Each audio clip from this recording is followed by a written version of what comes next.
Ya, selamat malam teman-teman. Kita akan melanjutkan sesi kedua perbincangan kita dengan Pak Jonathan Andi Wijaya, yaitu owner daripada Kara Property, Kara Toys, Kara Food, and Kara Oil. Jadi bagaimana beliau telah bercerita perjalanan, bagaimana beliau memulai merintis usaha-usahanya dari bekerja sebagai karyawan, berpindah kepada perusahaan lain, dan juga menuju satu perusahaan. Akhirnya beliau merasa ini bukan passion saya. Padahal 7 tahun beliau telah menjalankan profesi ini. Dan akhirnya setelah 7 tahun dia mendapatkan satu insight, satu misi atau visi untuk belajar dan menekuni usaha properti.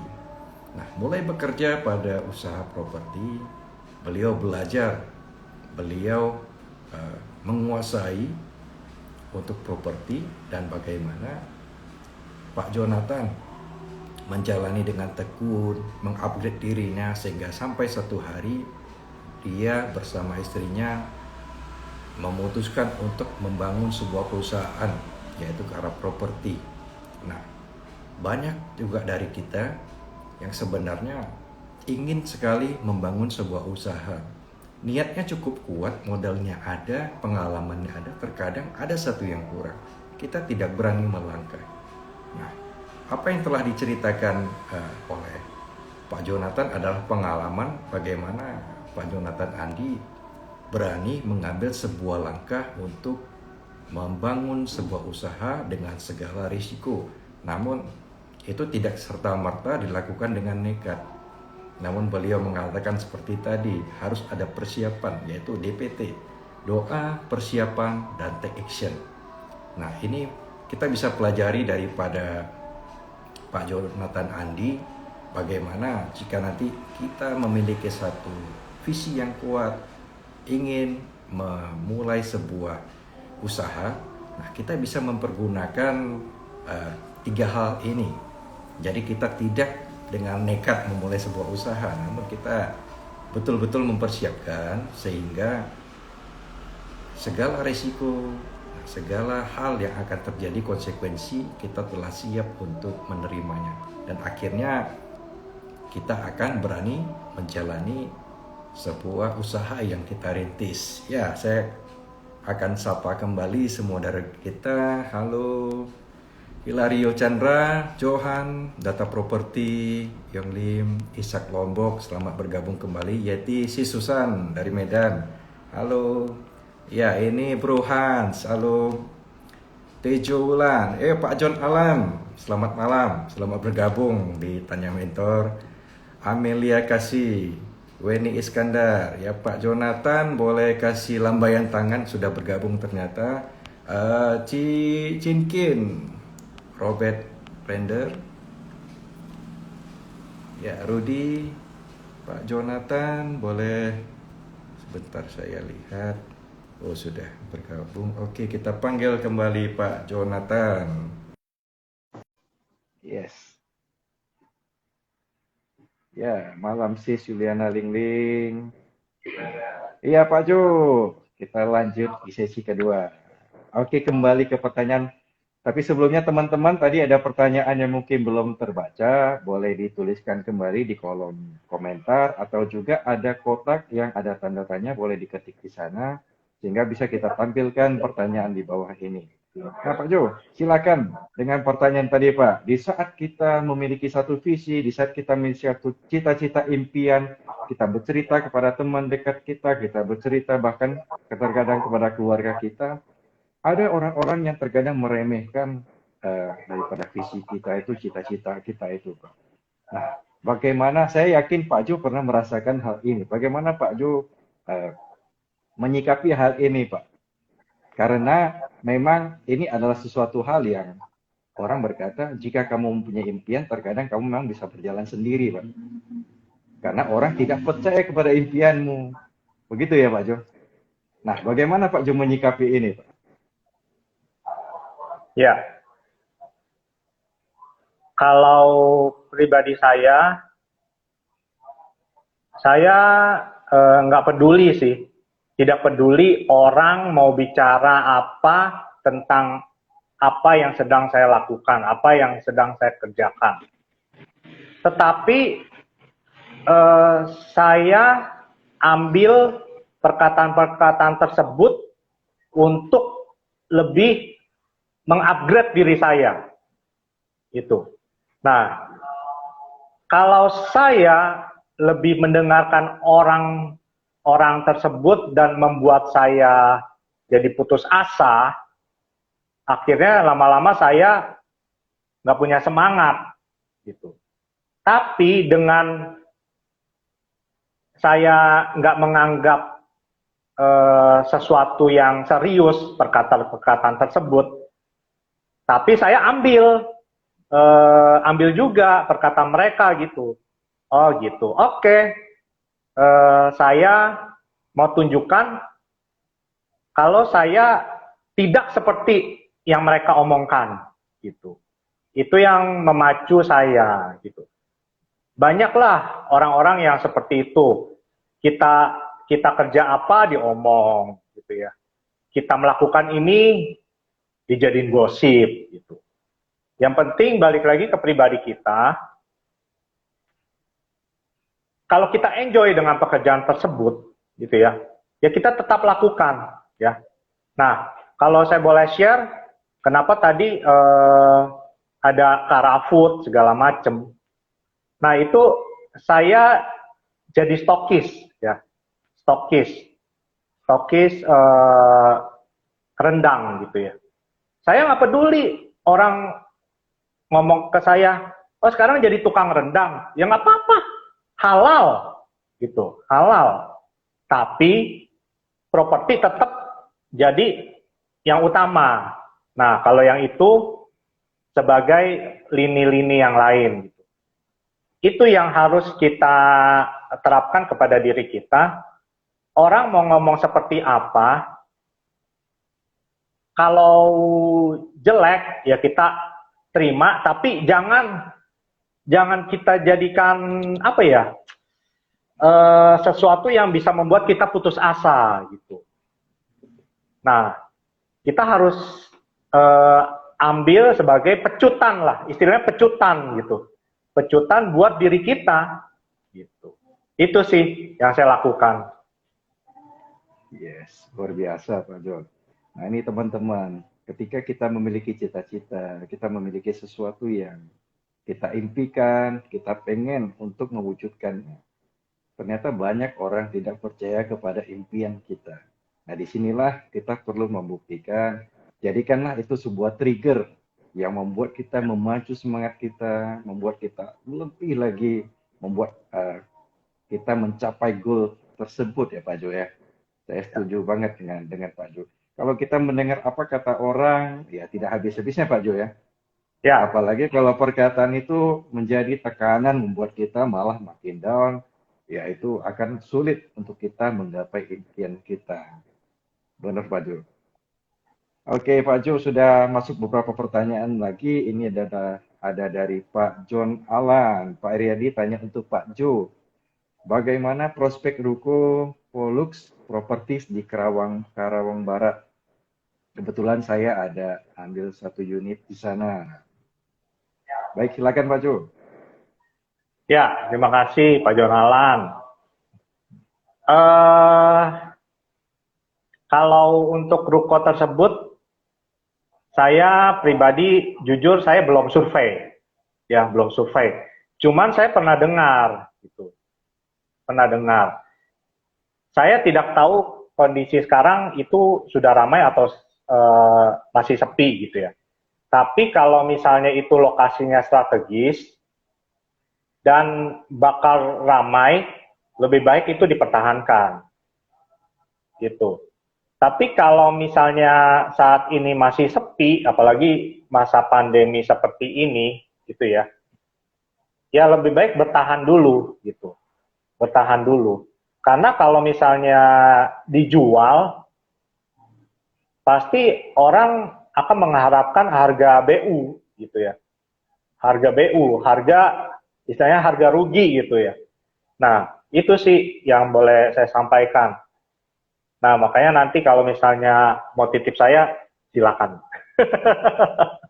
Pak John mau titip, Pak John Alan mau titip saya, silakan.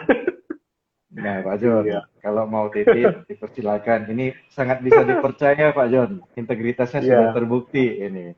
Oke, kita kembali ke pertanyaan berikutnya. Tadi ada yang tanya dari, sepertinya ada yang memberikan penawaran juga ini, Pak Jo. Tadi saya baca ini dari saya lihat, Purnama R. Bagaimana kalau buka cabang di Jakarta, di daerah Tanjung Duren, Jakarta Barat gitu. Pak Jo mungkin Pak Purnama ini boleh DM nanti untuk Pak Jo, mungkin satu penawaran yang menarik ini. iya, iya, iya. Oke, boleh DM langsung. Kembali ini ada pertanyaan dari Sis Juliana Lingling. Ko Jonathan, saat ini berapa banyak tim marketingnya? Dan kriteria apa saja saat merekrut calon marketing? Apakah harus yang udah pengalaman di marketing? Gitu, Pak Jo. Ya, Silakan. terima kasih, Sis Yuliana. Sebelum saya jawab, ini tadi Pak John Alan ada tulis ya. Oh, dia masih sepi, belum dibangun apa-apa. Nah, kalau kalau boleh saya tambahkan, kalau belum dibangun, ya nanti kita lihat prospeknya aja. Kalau misalnya seperti yang tadi saya bilang, kalau strategis dan lokasi nanti bakal ramai, ya lebih baik dipertahankan dulu gitu. Tapi kalau misalnya belum dibangun, ya kita lihat saja nanti perkembangannya seperti apa. Itu sih, itu. Karena kan saya bukannya paranormal atau bagaimana, nggak bisa menebak ya, gitu. Jadi Betul, betul. lebih baik wait and see sih, gitu. Lihat perkembangannya. Nah, kalau untuk Sis Yuliana tadi, saat ini saya belum merekrut beberapa marketing. Sebenarnya ada sih, ada yang mau join gitu, ada yang mau kerjasama gitu. Tapi saya berpikir seperti ini, lebih baik saya mengkondisikan eh, ini berdiri kokoh dulu gitu, berdiri kokoh, baru nanti saya rekrut orang-orang yang bisa saya ajak kerjasama. Karena kalau saya sudah merekrut dan orang tersebut tidak bisa menjalankan prinsip yang saya pegang, wah itu cilaka, itu bahaya itu. Saya sudah pegang prinsip, tapi beberapa marketing yang di bawah saya tidak memegang prinsip, nanti bisa namanya buruk gitu, namanya jelek gitu ya. Itu yang itu saya terpikir seperti itu, makanya saya belum merekrut. Nah, saya mau bangun ini kokoh dulu. Nah, nanti kalau sudah saat dan waktu yang tepat baru saya rekrut gitu. Sebenarnya udah banyak sih yang pengen gabung, cuman saya belum dulu gitu. Iya. Oke, Pak Jo. Karena merasa masih takut kalau mereka itu tidak sevisi dengan Pak Jonathan gitu, Pak ya. Betul. Ya, mungkin bisa Karena di. Oke, silakan. karena begini, eh ya itu yang tadi saya bilang. Kadang orang maunya cepet cepet dapat uang gitu ya, tanpa tanpa peduli dengan prinsip yang sudah ada gitu. Nah, kalau seperti itu agak susah gitu. Makanya saya belum belum merekrut orang-orang. Nanti perlahan-lahan pasti akan ada tiba waktunya orang-orang yang bisa kita ajak kerjasama, yang bisa menerapkan prinsip yang saya pegang juga. Gitu.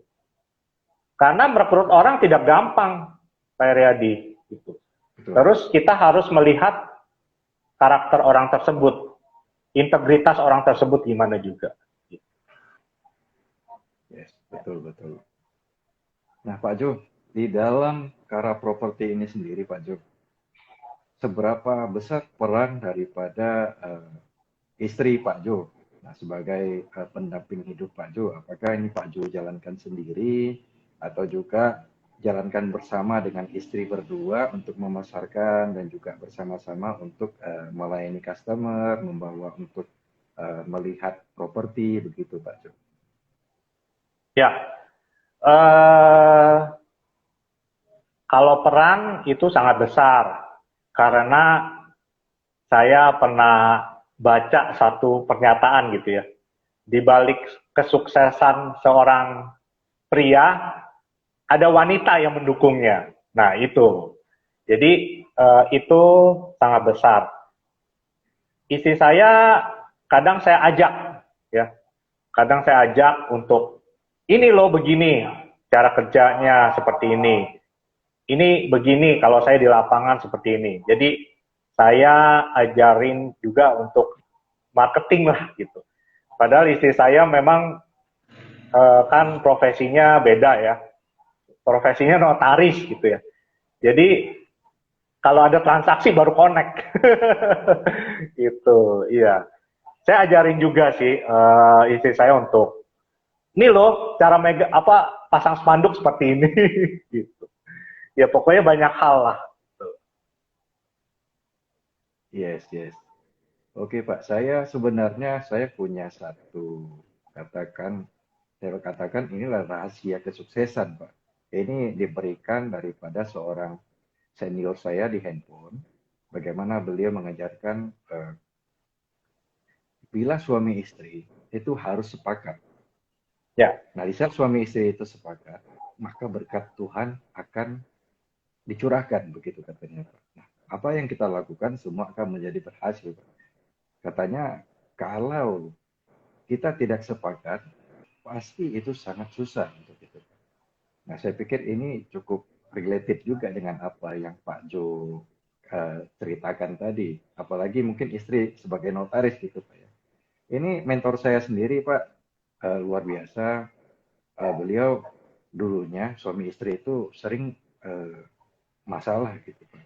Jadi saya kenal mereka beberapa lama, memang itu usahanya agak sulit begitu Pak. Tapi ketika mereka melewati sebuah badai bersama-sama, akhirnya membuat mereka memiliki pengalaman bersama dengan Tuhan, merubah mereka, akhirnya mereka sepakat menjalani.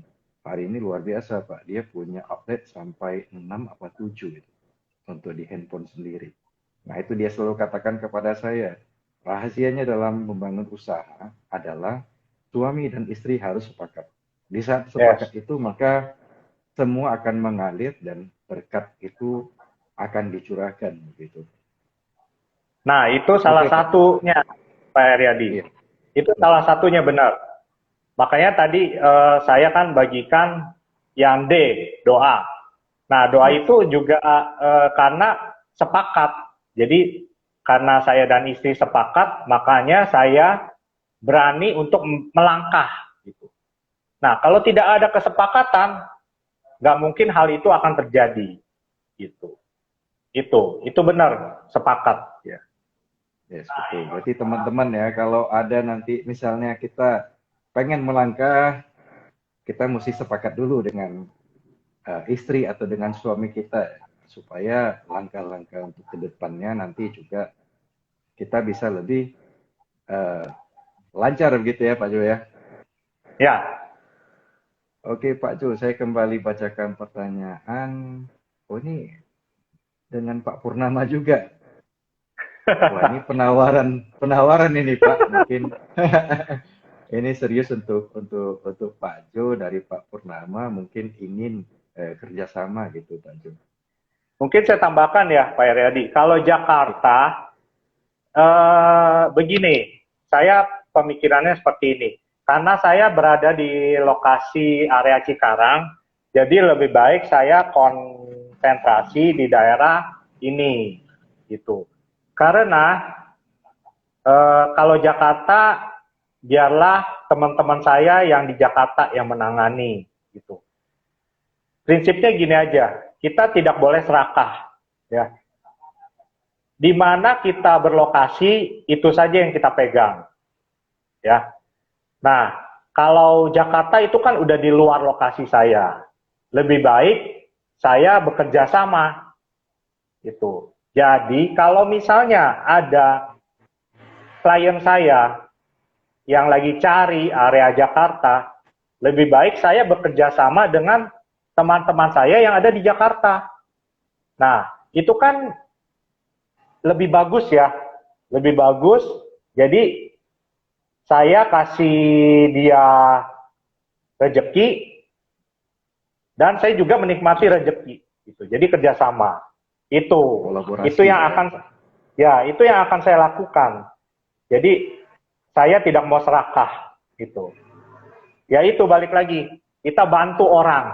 Bantu orang kan bukan hanya klien saja, tapi bantu teman juga. Gitu. Betul. Setuju sekali, Pak. Oh, luar biasa ini, Pak. Makin menarik ini perbincangan kita dengan Pak Jonathan Andi. Pak Jo, ini mungkin Pak Jo bisa kasih sedikit advice lah, Pak. Mungkin teman-teman sudah berani melangkah untuk membuka sebuah usaha, sebuah ini. Nah, Pak Jo sendiri, Pak Jo, di dalam membangun usaha Kara Properti ini, Pak. Nah, properti ini sendiri kan sudah cukup banyak, Pak, di daerah mau di Jakarta atau daerah Cikarang, ya, Pak.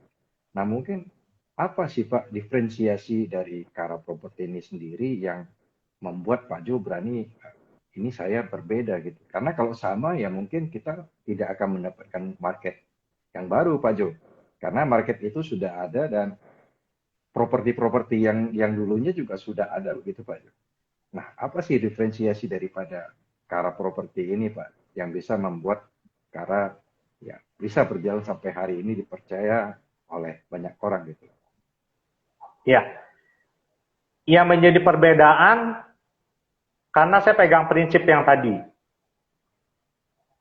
3 prinsip, saya mau berbicara dengan jujur, saya mau berpikir dengan tulus, dan yang ketiga, saya mau bertindak dengan integritas. Gitu. Kalau saya boleh sharing, memang di sekitar saya banyak properti. Dari yang resmi sama independen. Nah, independen itu kan tanpa bendera ya tanpa bendera. Nah, kalau saya bersaing lebih ketat dengan brand-brand yang punya nama, gitu. Nah, itu persaingan saya. Tapi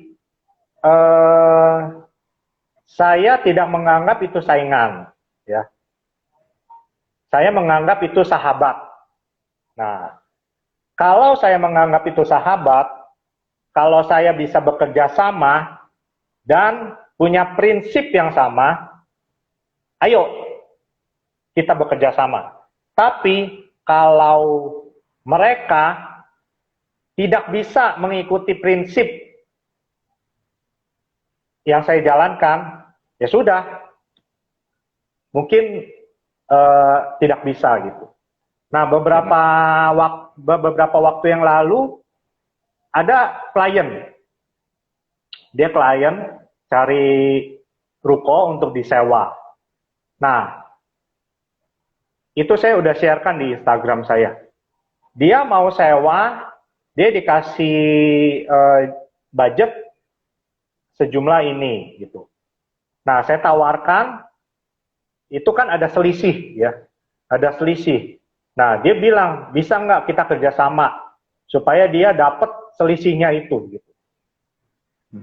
Saya bilang, saya nggak bisa main harga. Ya, saya nggak bisa main harga. Padahal saya udah tawarkan beberapa ruko, dan sebenarnya bisa untuk closing. Tapi pada saat dia menawarkan kerjasama dalam tanda kutip seperti itu, saya lebih memilih saya tidak bisa. Akhirnya dia bilang, ya udah saya cari agent atau properti lain yang bisa diajak kerjasama. Nah, kenapa saya menolak? Lebih baik saya menolak daripada nanti orang tidak trust lagi ke saya. Gitu. Jadi saya memegang teguh trust gitu. Karena kalau saya melakukan hal itu sekali, nanti bakal ada berkali-kali biasanya kalau orang sudah melakukan satu hal seperti itu, nanti ditawari seperti itu lagi, bahkan bakal ketagihan gitu. Nah, makanya untuk mencegah seperti itu, lebih baik saya, mohon maaf saya nggak bisa, gitu aja. Itu sih yang saya mau sharingkan. Keren, keren, keren Pak Jo. Memang di dalam kita menjaga sebuah integritas itu tidak mudah Pak Jo. Ada Ya, konsekuensi yang harus kita tanggung begitu ya Pak Jo. Termasuk sebenarnya ya seperti kelihatannya kehilangan closing begitu Pak Jo ya. Tapi sebenarnya jika kita berjalan terus dengan baik demikian, maka trust orang meningkat. Pada waktunya kita akan memetik buah-buahnya. Nah, saya percaya seperti itu Pak Jo. Luar biasa ya, sekali ini Pak Jo, Kara Properti ini saya melihat misi dan visinya juga Pak Jo. Mungkin Pak Jo bisa kasih sebuah advice kepada teman-teman yang saat ini pengen memulai usaha tapi tidak berani. Ya mungkin Pak Jo dulu juga mengalami hal seperti itu kan. Bimbang harus bagaimana, apakah mau memulai atau untuk saat ini tetap di sini saja, begitu Pak Jo. Nah, teman-teman yang kurang berani melangkah, apa sih advice daripada Pak Jonathan sendiri sebagai seorang yang sudah pernah melalui hal ini, Pak Jo? ya. Saya pribadi, saya orangnya belajar gitu. Jadi saya tidak menganggap diri saya sudah ahli, sudah pakar gitu. Jadi saya juga belajar yang tadinya saya tidak mengerti tentang properti, itu saya menerapkan ATM ya. ATM itu amati, tiru, lalu modifikasi. Kenapa saya bilang ATM? Karena pada waktu saya gabung dengan brand properti, ya sebelum saya buka sendiri, itu saya cara belajarnya itu saja, ya. Jadi saya nggak ada pengetahuan apa-apa. Saya datang di kantor itu, saya duduk diam, saya duduk manis, saya dengar dan lihat apa yang mereka lakukan di kantor tersebut. Saya lihat rekan-rekan saya gitu. Jadi setiap hari saya lakukan seperti itu. Setiap hari. Karena saya tidak ada background, tidak ada pengetahuan tentang properti. Nah, setelah saya berhari-hari seperti itu, akhirnya saya langsung praktek. Ya, kalau berhari-hari duduk terus tanpa praktek, sama aja, nol besar gitu. Tapi dengan saya mengamati, dengan saya tiru, dengan saya modifikasi, saya langsung praktek. Prakteknya ya ikuti aja. Misalnya mereka mau survei, ya saya ikutin mereka. Saya bilang, saya ikut dong, pengen tahu. Udah, saya ikut. Terus mereka lihat pasang spanduk gitu. Ya saya lihat juga gitu. Jadi saya lihat gitu. Nah, puji Tuhan, closing pertama saya itu luar biasa sih kalau menurut saya gitu. Itu setelah saya melakukan seperti itu, saya langsung closing pertama saya sewa ruko langsung 4 tahun. Wow. Ya, itu benar-benar puji Tuhan. Jadi apa ya? Apa yang saya lakukan nggak sia-sia gitu. Gitu. Makanya kenapa tadi saya berani melangkah, karena saya melakukan hal yang sama di bidang yang sama. Gitu. Karena sama-sama bidangnya properti. Kan tadi saya sudah sampaikan kalau bidangnya lain, itu kita harus belajar lagi. Gitu. Tapi kalau misalnya sama, kita paling mengupgrade diri aja, terus belajar lagi, gitu. Supaya kita makin eh, nambah pengetahuannya gitu sih. Yes, keren keren keren Pak Jo. Jadi teman-teman ya, untuk ini pembahasan kita malam hari ini, kalau saya boleh ambil kesimpulannya adalah di saat kita tidak berani melangkah, kita harus persiapkan diri kita benar-benar supaya kita betul-betul di saat kita melangkah, tingkat resikonya juga semakin kecil dan kita sudah lebih berani eh, mengambil risikonya tersebut. Jadi untuk berani kita berpindah kuadran seperti tadi, misalnya dari seorang pekerja ingin menjadi seorang entrepreneur atau seorang karyawan ingin jadi seorang pengusaha, ya kita yang pertama adalah harus benar-benar mempersiapkan diri kita terlebih dahulu. Benar nggak kita menguasai hal yang tersebut yang ingin kita capai tersebut. Yang kedua adalah seperti kata Pak Jo tadi, yaitu DPT, doakan terlebih dahulu, minta hikmat daripada yang kuasa gitu ya. Terus kita lakukan persiapan. Persiapan itu ya mengupgrade diri kita, mengenal apa usaha kita, mengenal target market kita. Nah, yang ketiga adalah take action. Nah, kita betul-betul melakukan terus action segala hal yang kita rencanakan. Nah, dengan hal tersebut kita lebih yakin dan kita lebih berani untuk mengambil langkah kita. Mungkin itu ya Pak Jo, atau mungkin ada ditambahkan Pak Jo sebagai closing statement untuk teman-teman kita yang mungkin pengen start usaha yang baru tapi sejauh ini tidak berani karena banyak pertimbangan-pertimbangan. Ya, mungkin apa pesan-pesan daripada Pak Jonathan? Ya, ada satu hal lagi yang saya perlu sharingkan.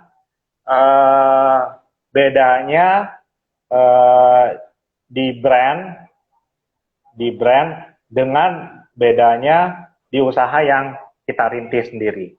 Ya, itu padahal itu sama-sama properti loh. Nah, kalau di brand itu kalau kita berprestasi, ya kita dapat panggung kehormatan. Ya, panggung kehormatan, naik panggung, ya. Nah, tapi kalau di usaha yang kita rintis sendiri, itu nggak ada panggung kehormatan, gitu, ya. Iya, nggak ada panggung kehormatan, gitu. Jadi itu harus kita bedakan, gitu ya. Kalau misalnya memang mau dapat kehormatan, dipuji orang, ya nggak apa-apa, itu silakan untuk di brand tertentu gitu ya. Kan sekarang banyak franchise properti gitu. Nah, tapi kalau kita usaha sendiri, nggak ada panggung kehormatan. Kan nggak mungkin dong kita bikin panggung sendiri itu. Iya, jadi itu bedanya. Nah, untuk tadi advice bagi kita semua, ini yang perlu kita tahu, jangan apa ya istilahnya, saya cuman men-sharingkan ya, masih banyak di luar sana yang lebih jago, lebih pakar, tapi kalau kita sudah melakukan yang tadi, doa, ya, doa, terus persiapan sudah matang, terus kita take action, jangan ragu-ragu. Gitu. Tapi kalau kita misalnya masih ragu-ragu, ya lebih baik diurungkan saja niatnya, gitu, sampai kita mantap. Gitu. Kalau kita belum mantap, ya jangan. Gitu. Jadi saya nggak mengajarkan di sini, ayo langsung berani melangkah. Tidak. Tapi kita harus persiapan dulu sebenarnya. Doa, persiapan, dan baru take action gitu. Tapi kalau misalnya belum mantap, lebih baik sih menurut saya jangan. Gitu. Itu sih. Iya. Oke, thank you banget Pak Jo advice-nya. Oke teman-teman, malam hari ini begitu banyak yang kita bincangkan, begitu banyak insight kita dapatkan dari perbincangan ini bersama dengan Pak Jo. Untuk teman-teman yang membutuhkan properti atau memiliki properti yang mau disewakan atau dijual, ya bisa menghubungi Pak Jonathan ini ya. Kita boleh follow Instagramnya di @jonathan_andi_w. Ya, jadi boleh langsung konsultasi dengan Pak Jo. Ya, untuk yang Kara Food juga ada Kara Toys, juga ada Kara Oil, ya bisa langsung DM kepada Pak Jo. Ya Pak Jonathan, sukses terus buat Kara propertinya, buat semua usahanya, terus menginspirasi Indonesia Pak Jo. Terima kasih untuk malam hari ini, luar biasa sharingnya kepada kita semua. Juga untuk teman-teman yang sudah menonton, terima kasih semuanya. Selamat malam dan sukses selalu. Oke, salam Pak Jo. Bye semuanya. Terima Kasih. kasih.